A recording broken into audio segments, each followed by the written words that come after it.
Welcome to Clear Eyes, Full Hearts, a podcast presentation of Cadence 13 in association with Black Barrel Media and Ritual Productions. This is an episode-by-episode look at the award-winning TV show Friday Night Lights, created by Peter Berg. I'm Stacey Oristano. I played Mindy Colette Riggins. And I'm Derek Phillips, and I played Billy Riggins. The assumption is, as always, that you, our listeners, have already watched the show. But if you haven't already, go watch Friday Night Lights, which is currently streaming on Netflix and Peacock TV, because there will be spoilers in our podcast. And please check out our merch. That's right. Go check out our brand new website designed by Eleanor Carez, who is at Eleanor Carez on Instagram. Our website is www.cleareyesfullheartspod.com. Once again, that's cleareyesfullheartspod.com. We still want to answer your fan questions. Email us anything you want to know at cleareyesfullheartspod@gmail.com. Today, Season 2, Episode 4, Backfire, written by David Hudgens, directed by Jonas Pate. Here's our NBC synopsis. Tim and Jason head to Mexico, where Jason hopes to explore experimental surgery, and Coach Taylor makes a huge career move. This is an exciting episode. There's a lot of moving parts. There's shark blood, all kinds of stuff. So we're going to get the highlights here in a second. But first, we're going to answer a few fan questions.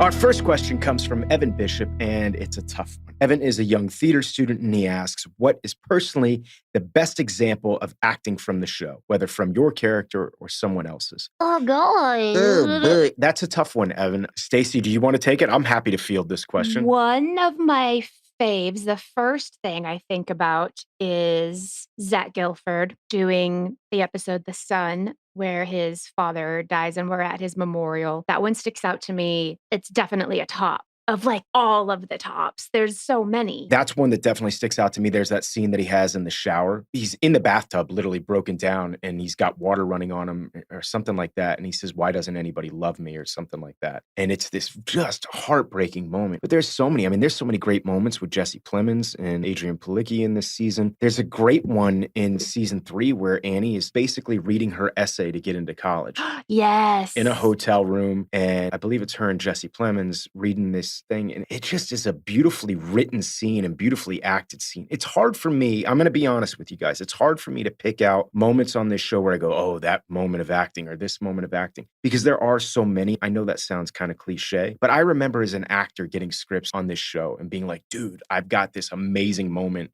in this episode. I can't wait to sink my teeth into it. It's going to knock everybody's socks off. And then the whole entire episode would air and you'd realize, oh, it was just one of like 7 really great moments in an episode, which could be a little disheartening sometimes as an actor, because you think this is going to be my moment to shine or to really stand out. And the reality is there were just so many great moments like that. An actor is dead in the water without a script. Marlon Brando used to say that the best actor in the world can't make a bad script good. It's the truth. I mean, whatever we're doing as actors, it's because we've got great material to work with. I think my favorite scene was after Tim comes back from jail and he's leaving the house and it's just me and him in the house. And I look at him and I say, you've changed. And he's like, I know. And just having a standalone scene with me and Taylor Kitchen, it was rooted in like, it was really serious. We weren't being our goofy selves. It was just one of those yummy ones that you're like, oh yeah. Yeah, I mean, I had some of those. I remember there was a scene with you where I lose my temper with you guys in the 5th season because everyone's asking me questions. And I say something like, is that what you're going to wear? I remember that. And I remember that scene. I remember shooting that with you and with Madison Burge and just really liking the way that scene played out.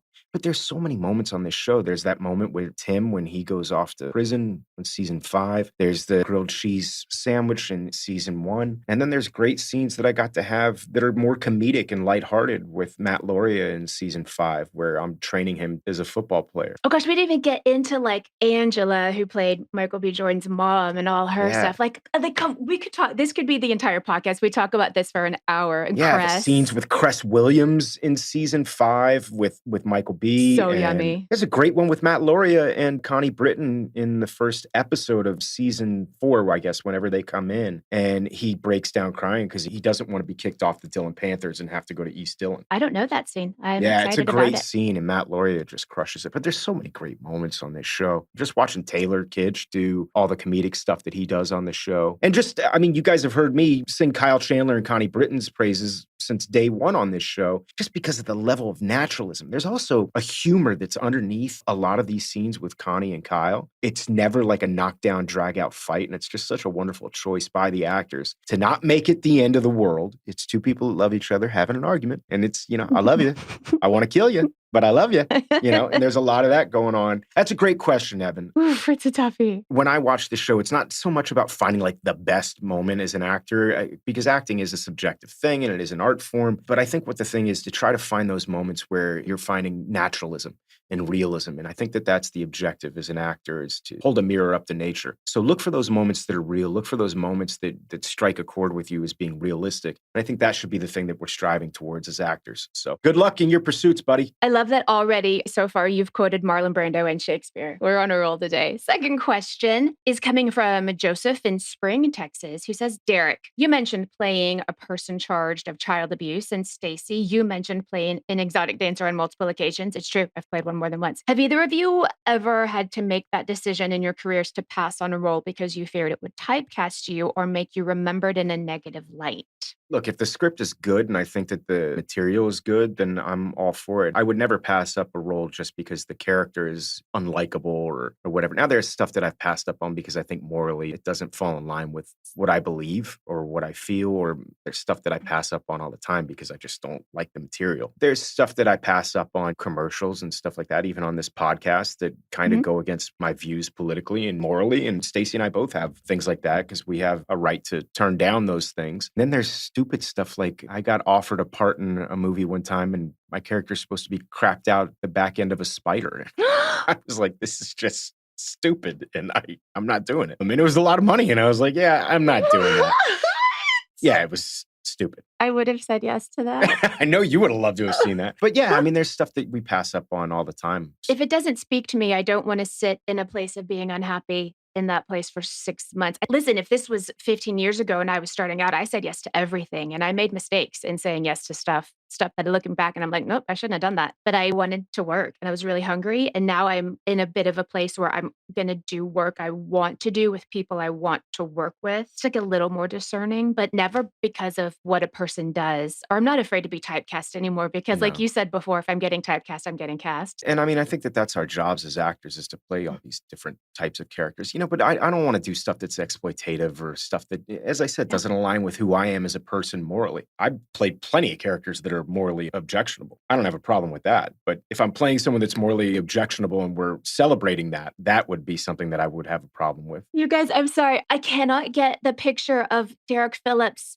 being pooped out the back of a spider and it's in my head. I know you would have loved that. But it won't go away now. The funny thing about that is Taylor Kitsch was in town. He was going to do Jimmy Kimmel that day, and I went with him. We were in his hotel room waiting to go do the Jimmy Kimmel show. That's when that offer came in. And he goes, what is this? And I'm not going to say what it is because the production actually went forward. But I was like, they're offering me $30,000 to do this thing. And he goes, you're not doing that, are you? And I'm like, no, dude. But I just remember thinking like the contrast in careers at that point in time. Like Kitsch is going to do Jimmy Kimmel and I'm debating whether or not to be crapped out the ass end of a spider. Oh, sometimes life is perfect like that. Yeah, it's great. It's great. Okay, next. Here's our third question. This is a long one, which comes from Erin D. And she says, one thing I have always wondered is if Tim, Lila, Landry, and Julie were initially supposed to be older in the first season. Based on the seasons, they ended up graduating from high school. Tim and Lila were actually sophomores, and Landry and Julie were freshmen in season 1. It seems weird that Jason, who is definitely a senior in season 1, would be best friends with a sophomore, or that as a sophomore, Lila would be captain of the cheerleading squad. It also makes the storylines of Street/Lila getting engaged and Tim's relationship with the mother of a 7-year-old in season 1 feel totally crazy.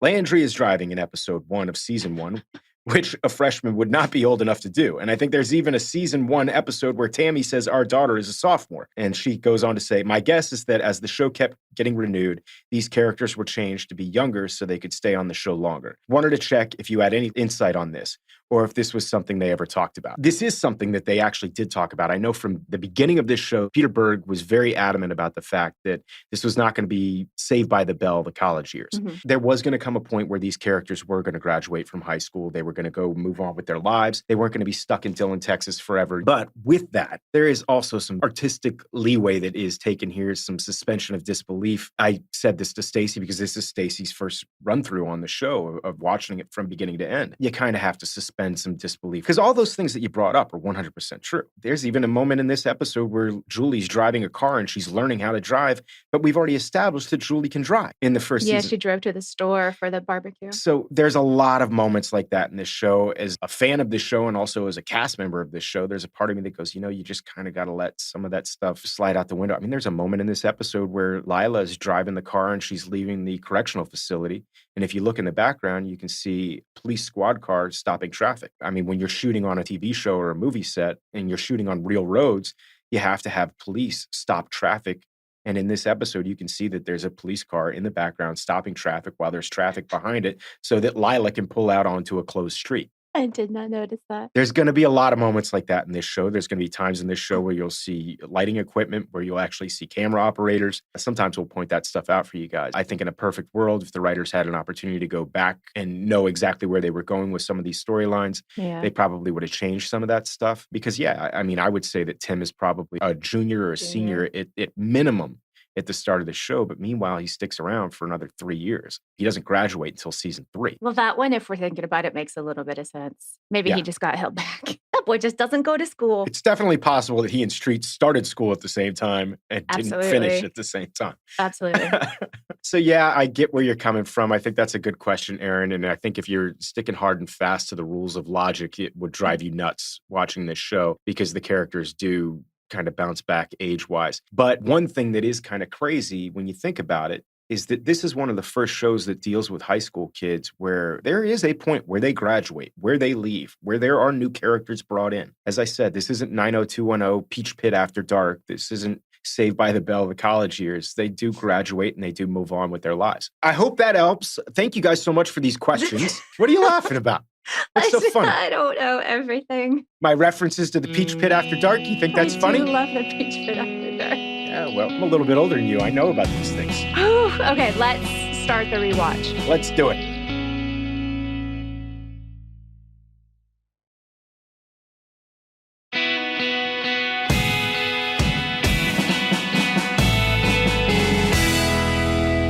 These locations at the beginning look incredibly realistic.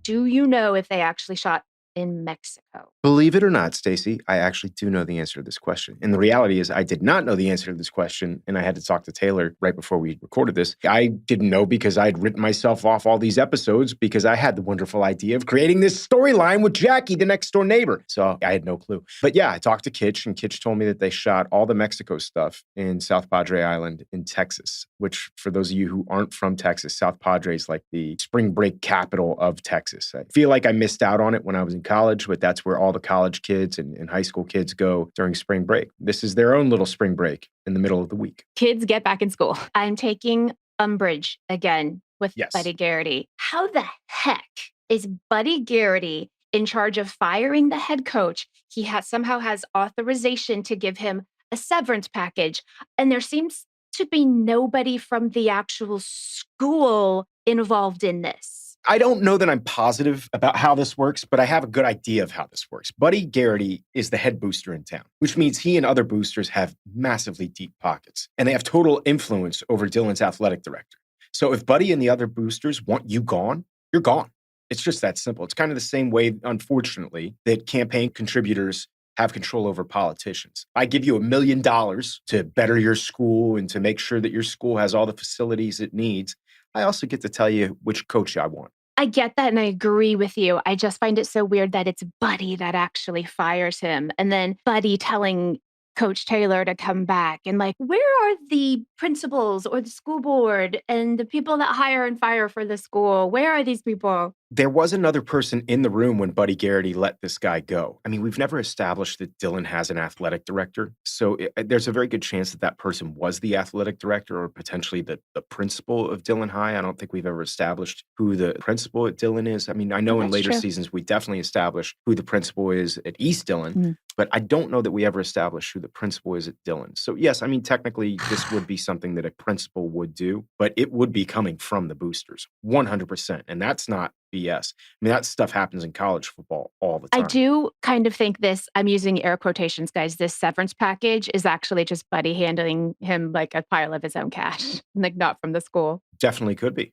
100%. I don't know if you know this, but the highest paid government jobs in every state in the country is football coaches or basketball coaches. Did you know that? No, it makes me feel a little icky though. It is a little icky. And that's what Friday Night Lights, the book, talks about, and a little bit about what the show talks about. It's wonderful to have a love for a game, but the game can sometimes get so crazy and overwhelming that it becomes absurd. And I think that that's Buddy Garrity is absurd. Anyway, Jason Street has a bag of cash and it's $10,000. Where the heck did this boy get $10,000? I'm pretty sure that that money comes from the settlement that he had with Coach and with the school. And that was that whole entire lawsuit that was going on in the first season. I know that he and Coach settled, and I know that Jason and his family wound up settling with the school. So some of that money, I think, is probably what's being used right now for this experimental treatment. Here's something I want to talk about. Julie's still being a jerk, and I'm tired of it. Yeah, she's a brat. Oh my gosh, that scene with her and Gracie and Tammy while Tammy's laying on the couch. I loved Julie in the first season. It's getting to the point right now. I forgot how much I dislike her in this season.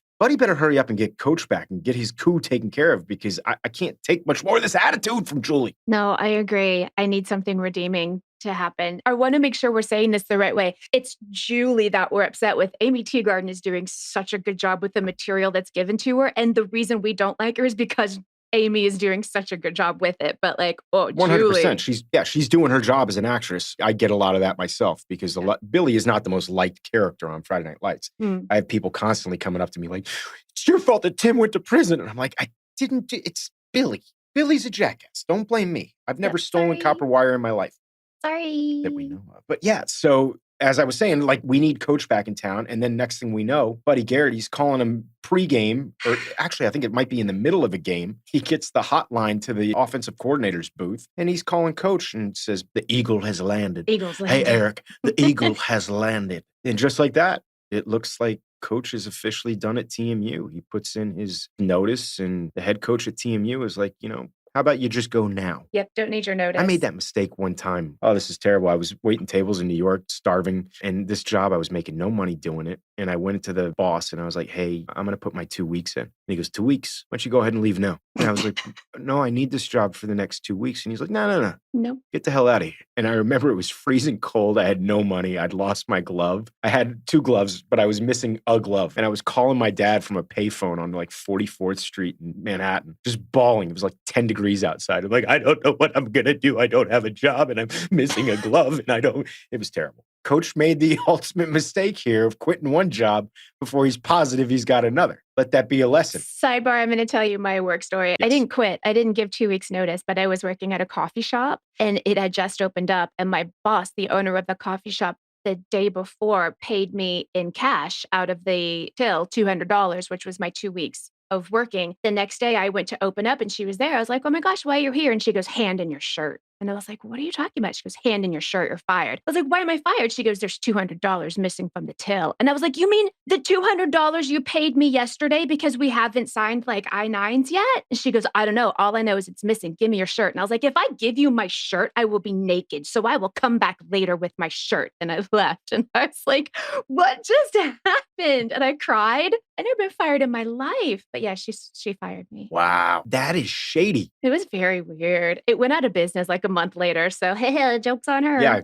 good. The place where he just basically told me to leave, it went out of business too. But listen, this is what happens when you fire Derek and Stacey. That's right. It's a Chinese restaurant now. Ha! I just kind of want to shake Tyra and say, it's time to move on. It's time to be done with this. Let Landry turn himself in. He's doing it for the right reasons. I find a little bit of what Tyra's doing to be selfish because I don't think she's thinking about the bigger picture of Landry. It's more about her. Maybe that's placing too much emphasis on it. No, I get where you're coming from. I remember I didn't steal, but I took the car out one time when I was in high school. And it was before I had my driver's license. Ooh. My parents were out of town and I took the car. And I'm not kidding when I say I got to the end of the block and my heart was going boop, boop, boop, boop, boop, boop. And I was like, I can't do this. And I took the car back. And my dad came back into town and he goes, you take my car? And I go, what? And he goes, did you take my car? And I lied. And I said, no, I didn't drive the car. And then I had this not just guilt, but also fear of like, he knows something I don't know. And that was weighing on me. I couldn't last more than an hour before I went back into the office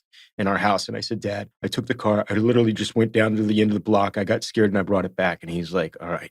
And then like 10 minutes later, I walk back in and I go, how'd you know? And he goes, because you pulled the seat up, idiot. And you adjusted the mirrors. And I'm like, I thought I'd moved everything back. That was 1 hour of guilt-racked. I know somebody might know something and I'm going to get caught. I can't imagine what's on Landry's conscience right now. Oh, yeah, 24/7. There's a part of me that agrees with him. It's like, just rip the Band-Aid off. However bad the punishment is going to be, I think he says, is it any worse than what we're living in right now? How do you live looking over your shoulder every single day? It gives me anxiety to think No. about it. Sidebar, Landry has a huge poster of the periodic table of elements on his wall, and it warms my heart a little bit. Santiago, I forgot about Benny. How could you forget about Santiago? What's wrong with you? I remember Benny, like I remember being around him on set, but I'm going to be honest with you. I honestly don't know what happens with his storyline, but he's with us for a while. I think this whole season, actually. I forgot how good an actor he is. He's so good. Okay, hold on. Your brother tried to bribe a cop. That's massive. Not the smartest. Also, in that same scene, I think it's then Jason admits that this surgery has not worked for anyone. Nobody that's had this treatment has been able to walk after. And I'm just screaming inside my head, don't do this, don't do this, don't do this. No, I hear you. I also wanted to say that those lines that Tim has in this scene, these are 100% improv lines from Taylor Kitsch. Kitsch has a way of always saying, let's make some memories, let's make some memories. No regrets. No regrets. Anytime you hear no regrets or him calling somebody by their number or Streeter, it's a very Canadian thing to put an ER. I've noticed this. They have two nicknames in Canada. Either you're ER at the end of your name or you put a Y at the end of somebody's name. I don't know what we do with Oristano. Taylor also does a thing where he'll give you a nickname and then he makes it plural, like I was Mins. It's a very Taylor Kitsch thing. Like he'll give you a nickname and then he'll nickname the nickname he gives you. But Street is Streeter. He has a buddy named Clark. His last name's Clark, and he's Clarky. There's Scoots and Scooter. We'll call it a Kitschism. It's a Kitschism. There's a lot of Kitschisms. So many that literally when you have text messages with him, you don't understand half of what he's saying. Yeah, your decipher code. Are you a bootity? Hey, bro, I'm going to go grab a bang and get a grease wheel. You in? I'm serious. That's the literal thing he'll say. I'm going to go get a bang and grab a grease wheel later. You want to come? I have no idea what that means. It means I'm going to go to the gym and work out. Grabbing a bang is going to the gym? Yeah, he says, I'm going to go get a bang. Getting a bang in. It's better than slamming plates, bro. I slam plates. Anyway. Okay, listen, Coach Eric Taylor. This is why you don't trust Buddy Garrity. He doesn't work at the school. And it seems to me like all of these deals went down in some like shady back room of a bar. Because now all of a sudden, maybe that coach isn't gone, but Eric Taylor doesn't have a job now. That's true. But what does he say in the scene? That's just a little hitch in his get along. Buddy's going to get it all worked out, Stacey. I have total faith in him. Why would Buddy ever let us down? I'm not going to lie, though. It does feel good to have Coach back in Dillon. Like the minute he comes back, it's like, all right, things are kind of getting back to normal. Things just haven't felt right. Even Julie's nice and excited for a minute, which was like, oh, thank God. Yeah, for a minute. But you know what? I don't know what happens in the rest of the season, honestly, because it's been so long since I've seen it. But it feels like just having him back in town, it's like all of a sudden there's like an evening out of Julie's angsty awfulness. Yeah, she's a bit of a daddy's girl. I get that. Oh, in this driving scene with Julie, I mean, this reminds me of being back in Miami visiting my family over Thanksgiving, literally this year. Because I'm driving my rental car with my dad in the passenger seat. I'm 45 years old.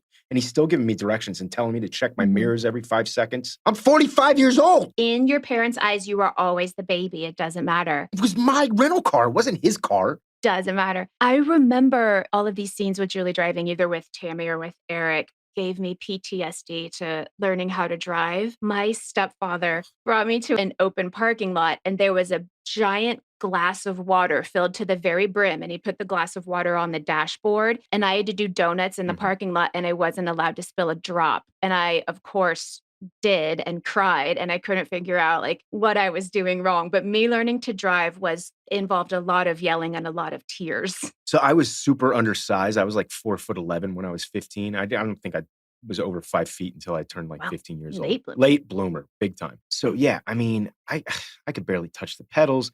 And on top of it, it was a stick shift. So I'm learning on a stick shift. I mean, I burned the clutch out of this car. Just every single time. It was a nightmare. My dad's not, I love him, but he's not the most patient man on the planet. I think every teen has a little bit of learning to drive trauma. I mean, I still do. I think that's why I brought that up, because I felt like a little kid being in the car driving with my dad earlier this year. I'm not a good driver just to begin with. I think you're a good driver. Oh, I'm not good. Stacey. No, I know just you were FYI, going to guys, bring this.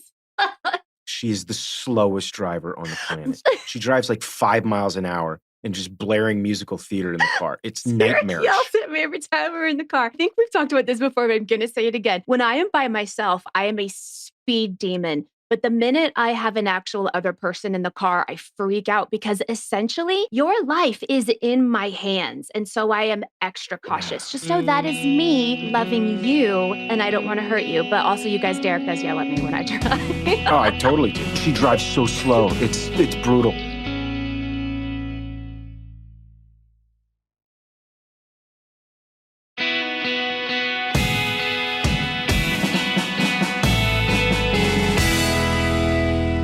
Back to the episode. Oh, yeah. Hi. Yeah, so Jason goes in to see this experimental doctor, and the doctor starts talking about shark stem cells. Yeah. So yeah, what you were saying earlier, this is a bad idea. This is beyond a bad idea. I'm sitting there watching this going, you need to get out of that operating room like stat. I mean, when Tim Riggins is telling you that something is no bueno, it's probably no bueno. Yeah, we had heard Street say stem cells before, and I was like, I get stem cells. I get going to another country to do it. I have some friends that have done it for Lyme disease, and you have to go to another country to do it. But then we're like, oh, these aren't human. These are shark stem cells. You're going to inject them into your spine. Oh my God. Yeah. But listen, listening to the doctor, I am interested in the study of it, but maybe not in Jason Street. He was, I'm guessing at this point, still a minor. I don't actually know, but yeah, don't do that. Don't do that. Yeah, I mean, I'm interested in the study of it, but not in Jason being a lab rat. I agree. Like maybe, if you sprain your ankle, just a couple of baby shark stem cells could heal you. Guys, I am a doctor, by the way. I don't know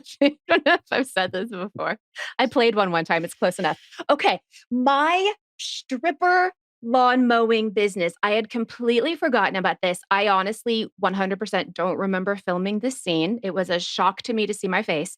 But I do remember David Hudgens telling me that this was a real business that some girls had done and they made bucket loads of money. So they actually naked when they do it? No, it's bikinis, mowing lawns in bikinis. All right. We did film a scene. I was like in charge of it. So I was in a very tiny bikini, but I had my stripper shoes on and my two friends were mowing lawns in their bikinis, but they had like knee-high socks and sneakers on. And the funny thing about it was Matt and Landry were across the street having a conversation watching us do it. But I was walking around on gravel in my stripper heels. I'm pretty sure the scene got cut and it probably got cut because I looked like a baby horse learning how to walk. A giraffe on ice? All limbs and gangly.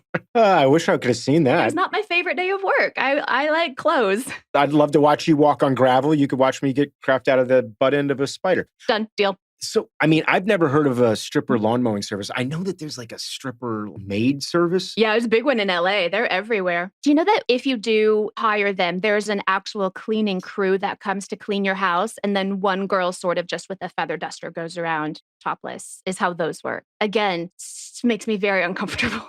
Well, I'm sure it's extremely lucrative, and I think that was a wonderful idea, Stacey. I think Mindy made some money off this. Mindy is quite the entrepreneur. I am going to say that later in this scene, though, because what's actually going on in this scene? Oh, yes, there's important things happening. The important stuff in this scene is that there's two cops that come walking in, and I mean, my heart was just pounding like, oh no, they got him. And all these cops were wanting to talk about is Dillon Panther football, of course. But this is like what we're talking about before. Now, anytime Landry sees a cop and his dad is a cop, his heart's going to do that. Yeah, I couldn't live with it. I'm not a good crook. Is what a crook would say. Take it easy. I did want to say that this Buddy Garrity speech when he's sitting there talking to these lawyers is literally on par with Henry V. St. Crispin's speech. Oh, jeez. What? I'm riled up. And I can't believe that you, Stacey, doubted that Buddy Garrity would get the job done. I did. I doubted all of it. He goes in there and he's just like, look, man, I'm going to tell you right now, the reason we're getting rid of this guy is because he was not winning football games. We have a tradition of winning here. This isn't Larrabee. All right. Just got me riled up. It's one of those things. We've talked about it before. Like, you don't have to like Buddy Garrity. You don't like him when he's against you. But man, it's good to have a guy like Buddy Garrity on your side. Yeah. He's loyal. I'll give Buddy that. I don't know about But yeah. Too Eric he is. I love Buddy when he's on my side. This scene in the car, we had talked a while before about Tammy having a lot of heaviness and weight when she was talking about making love for the first time or something. It felt very weighted. And now she's telling Julie about the first time and about how she felt afterwards and how it didn't mean anything. This scene is uncomfortable and it's Yeah. supposed to be, but I also loved it. Yeah, it's a beautifully written scene. Look, at the end of the day, I love these two together, not the Swede and Julie. I mean, Tammy and Julie, I like when their relationship is working. It's like after all the BS, after all the angsty teenage stuff, I think that there's still a good person there with Julie. And yeah, I think you need these moments where they kind of connect with each other. And we'll see later in this episode that that's exactly what happens. I mean, she doesn't sleep with the Swede, but it doesn't end up well. He's not really into her the way that she's into him. And Yeah. And I don't know if Julie would have noticed that as quickly if Tammy hadn't told her this earnest truth from her childhood. Way to go, writers of FNL. I don't miss having to learn all that stuff. You know what I mean? As a kid, I think that's why this show resonates so much. You know, because you remember these moments, either the awful, awkward moments or the beautiful, fun moments. Now, this show has a lot of universal truths in it. Here's a question I have for you, Stacey. I'm ready. Why do you think that Buddy Garrity is helping Santiago get this job? Is he just using Santiago to get back in Lila's good graces? I think it has to be. There was that moment he and Pam had before where he admitted that he and Lila aren't really talking right now. Mm-hmm. It does seem that Buddy will kind of give anybody a job this is at true. His place, but yeah, there's no other reason. Well, if it's football related, usually, yeah. I mean, you know. Right, like Matt's dad. But yes, there's no other reason to hire this kid who has no background in what he's doing, but it made Lila happy. And the part of that made me be like, that was actually a really sweet dad move. But also a little manipulative because that's Buddy Garrity. Oh God, I didn't even think about it. It's like a little manipulative. Oh God, now I feel dirty. Well, I didn't mean to ruin the moment for you. I know I'm supposed to suspend my disbelief. I know it's a TV show. I'm living in it. I love it. But how the heck did Julie get to the Swede's house? We know she can't drive. Dylan's got amazing public transportation. Maybe Lois took her. Who knows? Don't worry about it, Stacey. Just follow the story. I'll go with you that she was on the subway underneath Dylan. Yeah, she took the Dylan subway over to the Swede's house. The Dart, whatever. Dart. Dylan's got its own Dart. Brilliant. Listeners, I need to tell you, this scene, we have Scott Porter doing karaoke, and some of you may know, a lot of you may not. Scott Porter has a gorgeous singing voice. Not right now, don't pause. After you listen to the podcast, go listen to the Altar Boys original cast recording. It's an off-Broadway show he did right before he came to Friday Night Lights. That kid can sing. You can't tell in this scene, but he's got pipes. This is true, though. He can sing his butt off. He's a legit triple threat. Yeah, he is. I mean, I'm trying to think of who else on our show is a legit triple threat. I'm going to punch you in the face. Who else on our show is a legit triple threat? Oh, maybe Stacey. Stacey's is triple threat, but Scott is a triple threat. Who else besides you two is a triple threat? Maybe not triple threat, but Bud Light, Betty Jr., Jeff Russick is an insanely good composer. He composes like entire movies. I did not know that. I mean, I know Liz Michaels started out as a dancer. I can't speak to whether or not she's a good dancer now. She can sing her face off. She can sing her face off. Dana Wheeler was a dancer as well. Dana sings. Mm-hmm. Aldous Hodge. I'm not going to talk about his character, but Aldous Hodge is like a virtuoso violinist. There was a time when I had a thought about doing for Gridiron Heroes for our charity, doing an album of people from Friday Night Lights. There are so many musicians and so many singers. Jesse Plemons is an amazing musician. Incredible. And I had the thought, and then I didn't do anything with it because that's how my brain works. I was really good at GarageBand. You were really good at GarageBand. Okay, this scene, we got coach on coach, straight on the doorstep. This was tense. The scene is tense. The world we're living in is tense, but also just those two actors, mano a mano, head to head like that was like, oh my God. You got to think that the writers were probably planning on having this come back later in the season. Because McGregor has been like the primary antagonist for this season. It's funny because in this scene, I actually kind of felt for him. When you see his truck packed up and ready to go, I mean, they look like the Jodes moving to California in Grapes of Wrath. I'm pretty sure the intention, honestly, from the writer's standpoint, was to bring McGregor back at the end of the season. I know that there was probably going to be something. But of course, the writer's strike ended this season short. I think this is only a 16-episode season. It's supposed to be 22. Is this the last we see of that coach? Yeah. Whoa. He's like, "This isn't the last you'll see of me." And I was like, "Probably not." Technically, it was. And for those of you keeping score at home, Mac McGill has now been passed up for the head coaching job 3 times. Poor Mac. 3 times. Just give the guy a win. Give him a bone. Poor racist Mac McGill. Poor racist Mac McGill. Throw the kid a bone. I gotta tell you, I was so thoroughly unprepared for the end of this episode and Amy Teagarden sitting on a bench giving me a PSA. I didn't know it ever happened. I did not know Netflix would air it as part of the episode. It threw me so far out of living in the world of Dylan. It was kind of weird, but I will tell you that PSA probably paid your damn salary for this show. All right? So take it easy. I can't remember exactly which auto insurance company paid to have the driving scene. They literally paid to have the instruction scene with Tammy and Julie earlier in the episode. But this episode was literally partially paid for because of that PSA. From an insurance company? I can't be positive that it was an insurance company, but NBC had a lot of these things going on at the time. I don't know if it was multiple insurance companies paying for these, but they would have PSAs with their shows. And there were moments, I mean, there's still moments, guys. If you watch film or television enough, if you see a label like Coca-Cola in a scene or Pepsi in a scene, it's 100% product placement. We got some Toyota 11 just because Buddy owns a Toyota company. We got some love from Under Armour on this show. I mean, there's product placement in this Applebee's. show. Yeah, we try not to beat it over people's heads. I've always felt with product placement, as long as it's not like taking me out of the show, then fine. Absolutely. And I didn't feel like the driving scene took me out of the show. Now, if this PSA had popped up in the show, that would have been a different story. I think that's why it was so jarring to me, because I didn't think at all about it being part of the show. It's an important thing that Amy Teagarden's talking about. Yeah. And it is jarring, not just because, you know, it's Amy making eye contact with the camera and breaking that fourth wall and talking, but even the way the camera's set up. Yeah, it's very weird. It's very pretty. They've got like a tracking shot where it tracks in on it. It's very pretty. And it's like, this is one thing, though. You get to see exactly how beautiful these people are in real life, because that's what they actually look like. Yeah. Friday Night Lights is shot on 16 millimeter. Everything is very grainy on purpose. You know, this is a choice to make it grainy, to make it gritty. But anyway, I think that might be the end of this episode for us, Stacey. That's it for season 2, episode 4. But please join us next time for episode 5. Let's get it on. But until then, clear eyes. Full hearts. Can't lose.